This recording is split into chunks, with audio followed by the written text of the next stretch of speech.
arkadaşlar, ben Gara. Bu videoda sizlerle okul için neler aldığımızı göstereceğim. Kardeşimin Türkçe sözlüğünden biraz tuttu. Fosforlu kalemlerim, fine. Keçeli kalemlerim, arkadaşlar 12'li. Hızlıca geçeceğim. Çevirmeli mum boyalarım, mikro. Ve makasımız. Kazık yediğim makas. Kırmızı kalemim 2 tane. Bizim fen hocası uçlu kullandık notu için açacak. Pil yapıştırıcım. Takımlarını ver.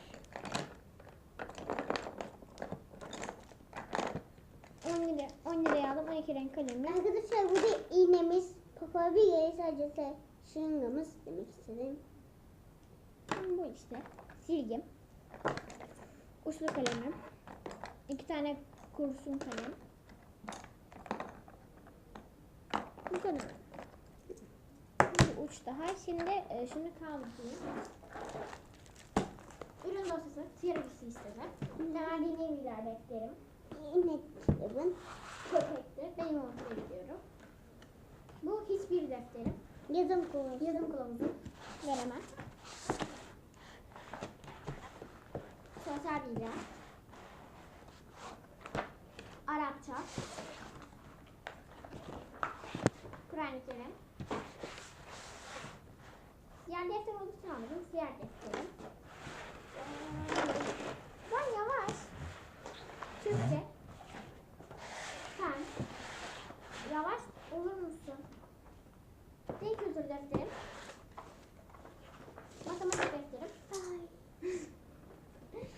Evet arkadaşlar, benim videomun sonuna gelmiş bulunmaktayız. Doğan daha sonra gelmedi. Ben Bir dakika, önce post-it'imi getir. Bir de şeye getir.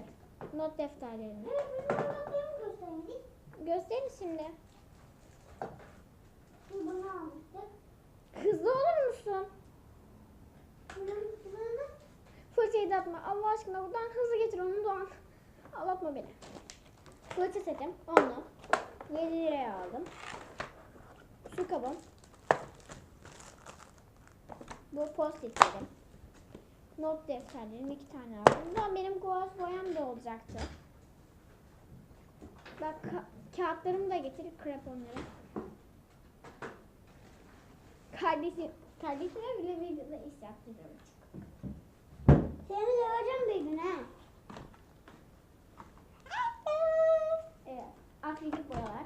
Hello. Kardeşimin resmi. Hello. Bunlar için kalem kutu 2,5 aldım. Krepon kartım. Benden bu kadar arkadaşlar. Şimdi kardeşimin oyuncakları. Şimdi de kardeşimin oyuncakları. Pek oynamıyor.